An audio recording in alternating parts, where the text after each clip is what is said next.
नमस्कार दोस्तों। एक शब्द कहा जाता है सत्यमेव जयते। मैं बड़े समय से ये शब्द पढ़ता सुनता चला आ रहा हूं, लेकिन बहुत सारी घटनाएं ऐसी हो रही हैं जहां मुझे लगता था कि सत्य हारता हुआ सा दिख रहा है। और ये कई बार इस तरीके से हुआ कि दुख होता था, क्योंकि उसकी सत्यता से, बहुत सारी सत्यता से मैं निजी तौर पे बहुत चीजों से वाकिफ था। फिर देखता था कि आखिर सत्य इतना ज्यादा हैरान है, परेशान है, हारता हुआ दिख रहा है। लेकिन आज जब सुप्रीम कोर्ट में जस्टिस B.R. गवई की अदालत से एक आदेश निकला, उस आदेश को सुन के मैं कह सकता हूं सत्यमेव जयते। सत्य जीता है, क्योंकि सत्य वही है जो राहुल गांधी ने कहा था। आज अब डरने की बारी किसी और की नहीं, खुद प्रधानमंत्री नरेंद्र मोदी की है। आज नरेंद्र मोदी के खेमे में, भारतीय जनता पार्टी के खेमे में एक अजीब सा मैं डर देख रहा हूं, एक अजीब सा मुर्दानी सा सन्नाटा देख रहा हूं। सब सहमे हुए हैं, डरे हुए हैं। क्यों? कहीं राहुल गांधी अविश्वास प्रस्ताव पर चर्चा के पहले लोकसभा में ना आ जाए, उनकी एंट्री को कैसे रोका जाए, इस पर आज चिंतन चल रहा है। आज चिंतन चल रहा है कि राहुल गांधी को न बोलने दिया जाए और उन्हें सदन में ना आने दिया जाए, इसके लिए क्या किया जाए। आज इन सारे विषयों पे जब चर्चा चलती है तो निश्चित रूप से एक लगता है कि आखिर क्या है, इतना डर क्यों है। तो उस डर की बहुत सारी वजह है, क्योंकि राहुल गांधी सच बोलते हैं। वो अपने फायदे के लिए, राजनीतिक फायदे के लिए या किसी और कारण से भी वो झूठ बोलने को तैयार नहीं। वो गांधी जी के सत्य के प्रयोगों पर अपने आप को आश्रित करते हैं। वो पंडित जवाहरलाल नेहरू की उस सोच पर अपने आप को खड़ा करते हैं जो सर्वजन हिताय सर्वजन सुखाय की बात करती है, जो झूठ पर नहीं खड़ी होती है, जो सच की बुनियाद पर चलती है। राहुल गांधी ने अपनी पूरी राजनीति यूं बनाई है, और जब यूं बनाई हो तो उस स्थिति में निश्चित रूप से उन्हें डर लगता है जो झूठ पर टिके हैं, जो सिर्फ झूठ बोलते हैं। और कमोबेश इसी तरह की स्थितियां देखने को मिल रही। आज सुप्रीम कोर्ट में जब चर्चा शुरू हुई तो राहुल गांधी के एडवोकेट, जो उनकी पार्टी से भी जुड़े हुए हैं, राज्यसभा सदस्य हैं और बहुत बड़े एडवोकेट, अभिषेक मनु सिंघवी ऐसे वकील हैं कि उन्हें उनकी विरोधी दल भी अपना वकील बनाते हैं। उस एडवोकेट ने अपनी बात रखी थी। उसने ये बात यही नहीं रखी, इसके पहले गुजरात हाई कोर्ट में भी रखी थी। लेकिन जब सुनना ही ना हो और फैसला कहीं और ड्राफ्ट हो रहा हो, तो फिर फैसले तो उसी तरह के आएंगे। गुजरात हाई कोर्ट में वही हुआ था। उसके पहले सेशन कोर्ट में कमोबेश उसी तरह हुआ था, और उसके पहले ट्रायल कोर्ट में भी वैसे ही हुआ था। अब देश का सर्वोच्च न्याय का मंदिर था, उसमें चर्चा होनी थी, कानूनी पहलुओं पर चर्चा होनी थी, और आज वही हुई तो राम जेठमलानी के बेटे महेश जेठमलानी दूसरी तरफ से पूर्णेश मोदी के वकील थे। ये पूर्णेश मोदी वही जो भारतीय जनता पार्टी का MLA, पूर्व मंत्री है और नरेंद्र मोदी का खासम खास, जो देश के प्रधानमंत्री। तो स्वाभाविक सी बात है वो उनकी तरफ से पूरा खेल कर रहा है। और ये वो पूर्णेश मोदी है जो कुछ सालों पहले तक मोदी नहीं था, उसने अपने नाम के आगे मोदी लगाने की एक पूरी साजिश रची थी। चलिए छोड़िए उससे, हम बात करते हैं 2019 के चुनाव में कोलार में एक चुनावी रैली को संबोधित करते हुए राहुल गांधी ने तमाम उन चोरों का जिक्र किया था जो देश का पैसा लेकर भाग गए, देश के साथ धोखा दे गए, और उनमें जो नाम थे इत्तेफाक से वो मोदी हैं, ललित मोदी, नीरव मोदी और जाने कौन कौन मोदी, मेहुल चौकसी वगैरह जो भी है। तो उसी पर जिक्र करते हुए राहुल गांधी ने कहा था ये चोर है, तो आप खोजेंगे तो और मिल जाएंगे। अभी जितने चोर हैं उन सबके नाम आखिर मोदी ही क्यों? ये सवाल किया था। इस सवाल पर जिस पूर्णेश मोदी ने केस किया वो ना तो वहां मौके पे मौजूद था, ना उसने सुना। जहां घटना स्थल है वहां पर भी वो केस नहीं करता है, वो केस करता है गुजरात की एक अदालत में, घटना होती है कर्नाटक में, और इसका कोई विटनेस नहीं होता है। फिर इसके बाद में केस बनाने के लिए चुनाव आयोग और जाने किसके किसके क्या क्या सहारे लिए गए, उनके कैमरामैन को, उनके फोटोग्राफर को, उनके लोगों को लिया गया। सबको पता है जिस तरीके से मोदी सरकार में संवैधानिक संस्थाओं का दुरुपयोग होता है तो इस तरह के खेल किए जाते हैं, और इन्होंने किए। बहरहाल कोर्ट पहुंचे, कोर्ट में तमाम चीजें हुई, दलील दी इन्होंने। कोर्ट में कहा गया केस बनता ही नहीं।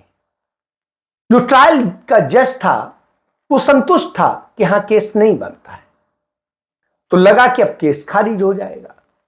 तो पूर्णेश मोदी चले गए हाई कोर्ट और जाके अपने ही केस में स्टे ले लेते हैं, 1.5 साल स्टे रखवाते हैं, फिर अपनी पसंदीदा जज ले आते हैं, और वो जज आता है, उसके बाद में वो एक पेशी में बुलाता है राहुल गांधी को, जाते हैं, और उसके बाद दूसरी पेशी में वो फैसला सुना देता है। और यह भी नहीं करता है कि सजा पर जो बहस होती है उसके लिए भी समय नहीं देता है, जबकि कानूनन देना चाहिए। तो इस तरह से करके, यानी कि पहले से ही सजा तय थी, सजा होते ही इमीडिएट इफेक्ट से लोकसभा तुरंत उन्हें अयोग्य घोषित कर देती है। इतना क्विक एक्शन, इससे आप समझ सकते हैं। और यह कब होता है? जब राहुल गांधी लोकसभा में प्रधानमंत्री को घेर देते हैं और उनके तमाम जो पूंजीपतियों से रिश्ते हैं, जो रिश्ते एक नापाक रिश्ते के तौर पे बताए जाते हैं, उन रिश्तों का खुलासा कर देते हैं, उनके सबूत दे देते हैं, हालत बिगड़ जाती है सदन। तो यह स्थिति, चलिए कोई बात नहीं, उनके बयान को 17 जगह से कट कर दिया जाता है और एडिट कर दिया जाता है, तो सदन में कहीं जिक्र नहीं रह जाता है। इतना डर था। बहरहाल राहुल गांधी सदन के सदस्य नहीं रहते हैं, उसके बाद में नरेंद्र मोदी कुछ भी बोलते हैं तो क्या कर सकते हैं। यह है सच। इतना डर है देश में, देश के बाहर, देश की दुनिया में, सब जगह। अब राहुल गांधी को जब सजा हो जाती है, वो कानून के तहत सीधे सुप्रीम कोर्ट नहीं आते हैं, वो सेशन कोर्ट जाते हैं। सेशन कोर्ट में भी वैसे ही होता है और सजा फिर बहाल रखी जाती है, उनकी अपील खारिज कर दी जाती है। उसके बाद में वो हाई कोर्ट जाते हैं, हाई कोर्ट में भी वही स्थिति होती है। हाई कोर्ट में तकरीबन 2 महीने से ज्यादा समय तक वो पेंडिंग रखता है आर्डर, और उसके बाद अचानक आर्डर सुनाता है और राहुल गांधी की अपील खारिज कर देता है। आज सुप्रीम कोर्ट ने यही कहा कि राहुल गांधी को इस धारा में सबसे अधिक सजा दी गई, अधिकतम सजा दी गई। और जब अधिकतम सजा दी जाती है तो यह बताया जाता है कि आखिर अधिकतम सजा क्यों दी जा रही। तो सुप्रीम कोर्ट ने यही कहा कि तमाम अदालतों ने, ट्रायल कोर्ट ने, दूसरे और जजेस ने, सब ने बड़े पेज पन्ने खर्च किए, सब कुछ किया, लिखवाया, लेकिन जो लिखवाना चाहिए था वो एक लाइन नहीं लिख सके कि आखिर इतनी बड़ी सजा राहुल गांधी को क्यों, उन्होंने क्या ऐसा बड़ा काम कर दिया। इसी बात को लेकर के अभिषेक मनु सिंघवी ने पूरा कहा कि इस पूरे मामले में राहुल गांधी ने कोई जघन्यतम अपराध नहीं किया। एक मानहानि का केस है जो साधारण केस में गिना जाता है, कॉग्निजेबल ऑफेंस नहीं है, और उसमें यह किया जा रहा है, तो आप समझ सकते हैं कि एक साजिश है। इसको लेकर अभिषेक मनु सिंघवी ने विस्तार से इसका पूरा ब्यौरा बताया। आज सत्य साहस की जीत हुई है। ये केवल राहुल गांधी जी की जीत नहीं है, लोकतंत्र की जीत है, संविधान की जीत है और आम जनमानस की जीत है। हम आशा करते हैं अब कि भाजपा अपने एक विशेष विभाग जो है, जो कई खेल खेलता है, चालबाजी के और अन्य खेल, उस विभाग पे ताला लगाएगी। वो जो चीज़ें करते हैं जिससे विपक्ष के नेताओं को अनर्गल रूप से निशाना बनाया जाता है, उसको अब कुछ हद तक कम से कम थामेगी, अगर पूरी तरह से रोकती नहीं भी है तो। हम अब संसद में उत्सुकता से जनता से जुड़े मुद्दों पर श्री राहुल गांधी को और श्री राहुल गांधी की बुलंद आवाज़ सुनने के लिए तैयार हैं, उत्सुक हैं, और मोदी सरकार को बुनियादी मुद्दों पे जवाबदेही बनाना, ये आप फिर से देखेंगे संसद के अंदर। संसद के बाहर तो ये प्रक्रिया चली रही थी। तो जैसा कि लोग कह रहे हैं, फिर से चलेगी सवालों की आंधी जब संसद में लौटेंगे राहुल गांधी। और मैं उसी रूप में आपके सामने वो 6-7 मुद्दे संक्षिप्त में बिंदु के हिसाब से वर्णित करूंगा, जिसके आधार पर आज दलील हुई और जिसके आधार पर हम समझते हैं कि कानून में माकूल स्टे ऑफ कन्विक्शन मिला। नंबर 1, आज तक आप लोगों ने नहीं देखा होगा, लिखित है, जिन लोगों को इंटरेस्ट है वो पृष्ठ 326 में देख सकते हैं, कि लोग कहते हैं कि साहब ये समुदाय जिसका पूरे समुदाय का मानहानि अपमान हुआ है वो 13 करोड़ का समुदाय है, और उस 13 करोड़ में दूसरा वाक्य कहता है कि कम से कम 10 कास्ट और सब कास्ट हैं, उसकी सूची दे रखी है, और तीसरा वाक्य कहता है कि ये सब कास्ट और सब कास्ट समान नहीं है। लेकिन चौथे वाक्य में कहते हैं कि जब माननीय राहुल गांधी ने ये वाक्य बोला तो ये पूरा 13 करोड़ का समुदाय, उसका कोई भी व्यक्ति उठकर ऐसी याचिका डाल सकता है। ये पहला, और ये उस कानून, उस सिद्धांत के विरुद्ध है दोस्तों, जिसमें लिखा गया है बार बार, एक केस का नाम है सुब्रमण्यम स्वामी, दूसरे केस का नाम है नरसिम्हन, कि आप ऐसी मानहानि की याचिका सिर्फ एक identified, frozen, limited, circumscribed class, एक ऐसा वर्ग जिसको आप परिभाषित कर सकें, उसके विरुद्ध वही वर्ग उठ सकता है। दैट इज, हमने पहला मुद्दा उठाया। दूसरा मुद्दा, माननीय उच्च न्यायालय ने एक बड़ा अजीबोगरीब वाक्य दिया है, पूरा एक पैराग्राफ इसके ऊपर लिखा है, जो ये दोनों चीज़ें आज तक नहीं हुई, 13 करोड़ वाली भी और जो अब मैं बोलने जा रहा हूँ। कहा है कि भाई ये मॉरल टर्पिट्यूड भी है, अत्यंत गंभीर है, अत्यंत भर्त्सना योग्य ऑफेंस है।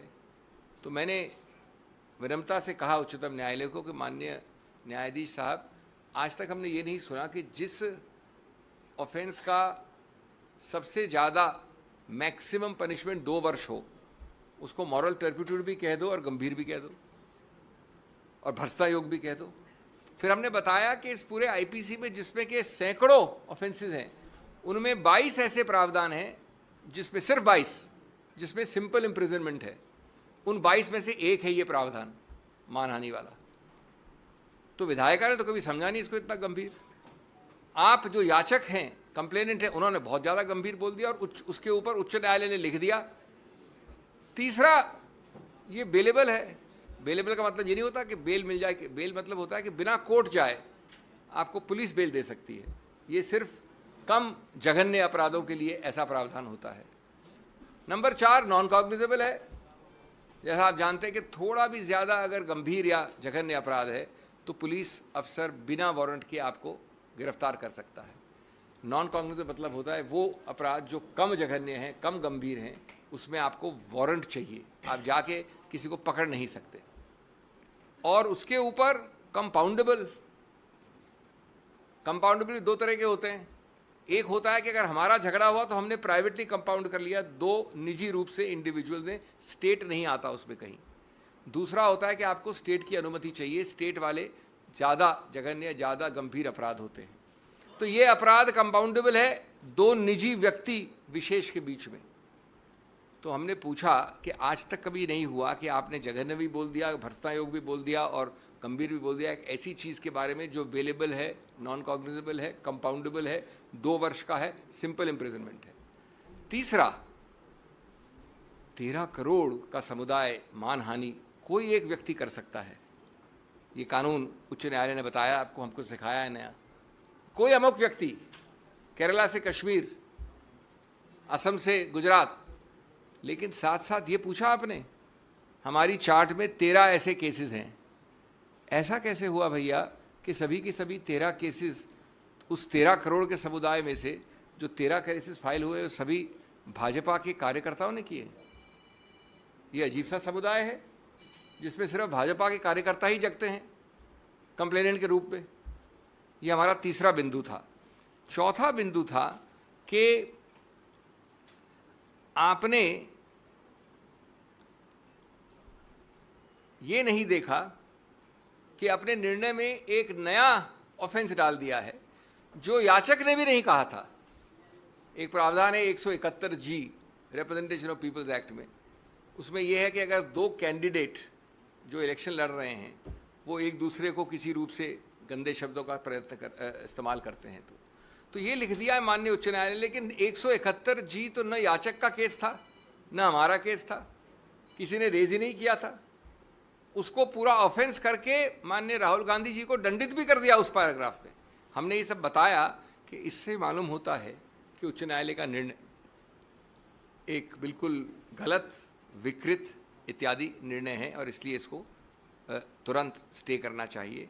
इसके अलावा हमने कई और चीज़ें दी हैं जिनको मैं आपको तकनीकी रूप से नहीं बताऊंगा, सिवाय इसके कि जो मूल वाक्य है जो कि 3 पृष्ठ की राजनीतिक स्पीच में कोलार में 1.5 वाक्य या 3 लाइन का वाक्य बनता है, उसको सिद्ध करने के लिए जो एविडेंस एक्ट में एक सर्टिफिकेट चाहिए वो आज तक किसी ने उपलब्ध नहीं करवाया।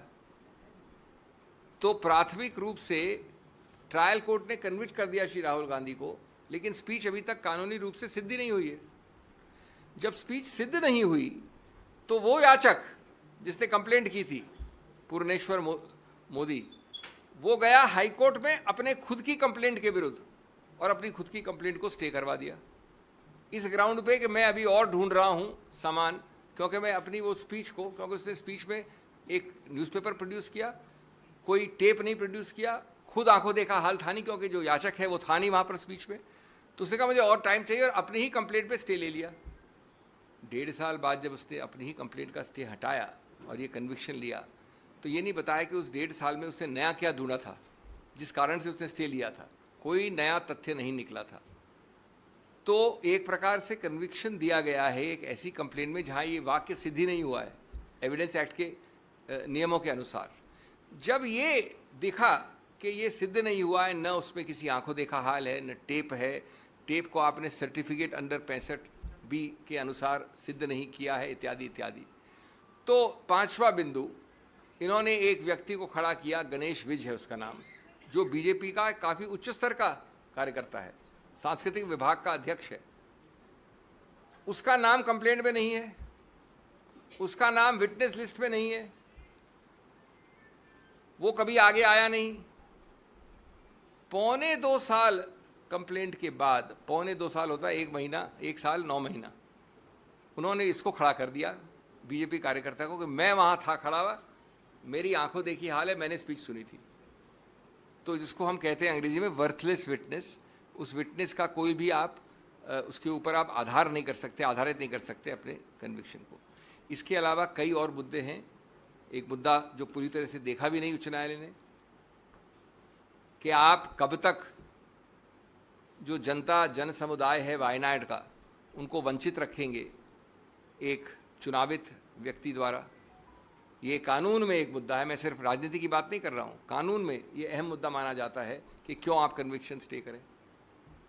7वां मुद्दा जिस पे बहुत अहमियत दी है, जो ऑर्डर में भी आप पढ़ेंगे शाम को, जो ऑर्डर आएगा, तो हमने बहस की थी कि अगर 11 महीने, 1 साल 11 महीने और 29 दिन का दंड होता तो पर्याप्त नहीं होता इस डिस्क्वालिफिकेशन के लिए। ये आवश्यक है कि 2 साल का हो, नहीं तो डिस्क्वालिफिकेशन लागू नहीं होता। अब रोचक बात यह है कि 2 साल इस दंड के लिए मैक्सिमम है, और आज तक जिन लोगों को इसका अनुभव है वो जानते हैं कि 2 साल का कभी भी दंड जो मैक्सिमम पनिशमेंट होता है नहीं दिया गया है। लेकिन उसको छोड़िए, अगर आपको मैक्सिमम पनिशमेंट देना है दंड, तो जो आप सेंटेंसिंग की कार्रवाई कन्विक्शन की कार्रवाई से अलग होती है। मैं पहले कन्विक्ट कर दूंगा आपको, उसके बाद मेरे को अलग एक सुनवाई करनी होती है सेंटेंसिंग में। तो माननीय जज ने कहीं ये कोई कारण नहीं दिया, कोई औचित्य नहीं बताया कि क्यों हमने आपको 2 वर्ष का मैक्सिमम अधिकतम दंड दिया है। अगर उन्होंने कोई कारण नहीं बताया, 15 मिनट में सेंटेंसिंग, राहुल गांधी जी गए थे कोर्ट, तो अगर आप कारण नहीं बताओगे तो उसका आधार नहीं होगा, तो 2 वर्ष कैसे आपने लागू किए एक साथ। 8वां, उन्होंने कहा कि ये तो हैबिचुअल ऑफेंडर हैं। हमने चार्ट दिखाई, 13 केसेस में 1 में भी कन्विक्ट नहीं हुए राहुल गांधी जी, 1 में भी। सबके सब 13 केसेस बीजेपी कार्यकर्ताओं द्वारा हैं। मैं आपको एक केस कार्यकर्ता द्वारा फाइल करके मैं कह दूंगा कन्विक्ट हो आप। एक 14वां केस है जिस पे कन्विक्ट नहीं हुए, राफेल का कंटेम्प्ट है, जहां मैं पेश हुआ था, वहां पर अपॉलॉजी मान्य है, वहां भी कन्विक्ट नहीं हुए। और वो राफेल वाला वक्तव्य 14 नवंबर 2019 का है। ये वक्तव्य जो कोलार में हुआ वो 14 अप्रैल 2019 का, 8 महीने पहले का है।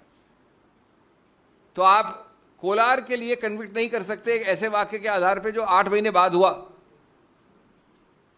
इस प्रकार के मैं आपको कई और मुद्दे दे सकता हूं। इसका मूल उद्देश्य क्या है? मूल उद्देश्य है ये बताना कि ये कन्विक्शन हमारा पूरा विश्वास और आशा है, हमारा हौसला है कि निकट भविष्य में ये कन्विक्शन एक्विटल में बदल जाएगा। अपील इसकी चल रही है, कन्विक्शन की बात कर रहा हूँ। तब तक, जब तक ये चलती है, तब तक आप किसी व्यक्ति को डिस्क्वालिफिकेशन के आधार पर निष्कासित कैसे रख सकते हो, उनका स्थान रिक्त कैसे रख सकते हो, उनको जितने लोगों ने, आप जानते कितने लाख लोगों ने उनको चुनावित किया, उनको आप वंचित कैसे रख सकते हो इस पद से। और इसलिए बैलेंस ऑफ कन्वीनियंस चाहती है कि ऐसे केस में आपको स्टे करना चाहिए। हमारी दलील मान के उन्होंने स्टे किया। अभिषेक मनु सिंघवी ने जो दलील दी, और उसके बाद फिर पूर्णेश मोदी के वकील यानी जेठमलानी को फिर से मौका मिला, फिर उन्होंने उसको कंडेम किया, कहा साहब उनकी नीयत खराब थी, वो घमंडी हैं, वो न जाने क्या क्या है। सब सुनने के बाद में 3 जस्टिसेस की पूरी बेंच थी, उसने स्पष्ट कहा कि पूरा मामला देखने के बाद में हम इस निष्कर्ष पे पहुंचते हैं कि अभी तक जो सजा और सारी चीजें हैं वो उचित नहीं है। दूसरी चीज कि राहुल गांधी लोकसभा के सदस्य हैं, लाखों लोगों का प्रतिनिधित्व करते हैं, और उनको प्रतिनिधित्व से कैसे वंचित किया जा सकता है, उनके साथ साथ वो लोग भी प्रभावित हो रहे हैं। और इन सारी बातों को लेते हुए उन्होंने कहा इसलिए राहुल गांधी की सजा को स्टे किया जाता है, बाकी फैसले पे होगा, अंतिम फैसला जब आएगा। लेकिन पूरे मामले से लगता है कि उनकी अयोग्यता वास्तव में मेरिट पर नहीं थी, और वही हुआ।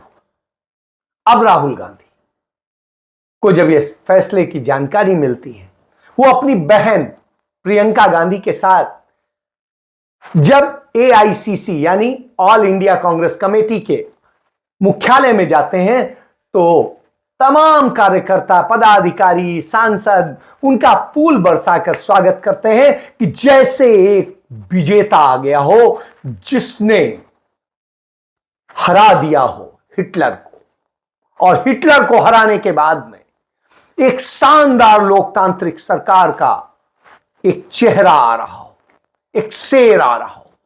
कोई लड्डू खिला रहा था, कोई कुछ कर रहा था। यह स्थिति। जब वो अंदर पहुंचे तो उन्हें मल्लिकार्जुन खड़गे, उन्होंने लड्डू खिला करके उनका स्वागत किया, फूल दिए, किसी ने शाल पहनाई। यह स्थिति। और इसके बाद सारी पूरे बातों को सुन के यही लगता है कि राहुल गांधी को कैसे फंसाया गया था। जाकर के लोकसभा में कांग्रेस पार्टी के नेता अधीर रंजन चौधरी ने स्पीकर से कहा, जितनी स्पीड से आपने उनको अयोग्य घोषित किया था, अब उतनी स्पीड से उन्हें फिर से योग्य करार दीजिए। सदन में राहुल गांधी जी की आने में पाबंदी, सदन में आने की अधिकार जब से छीन लिए गए थे, तब सही महीनों में हम लोग बड़े दुखी थे।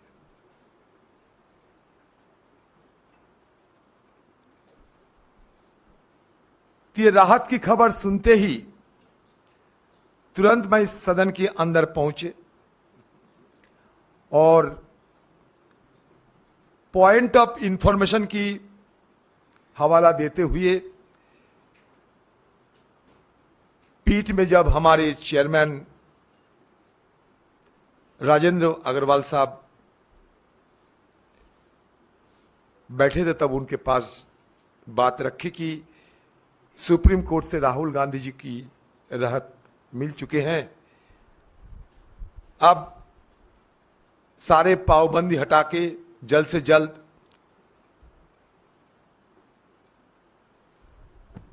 उनके सदन के अंदर वापसी के लिए कार्रवाई शुरू करना चाहिए।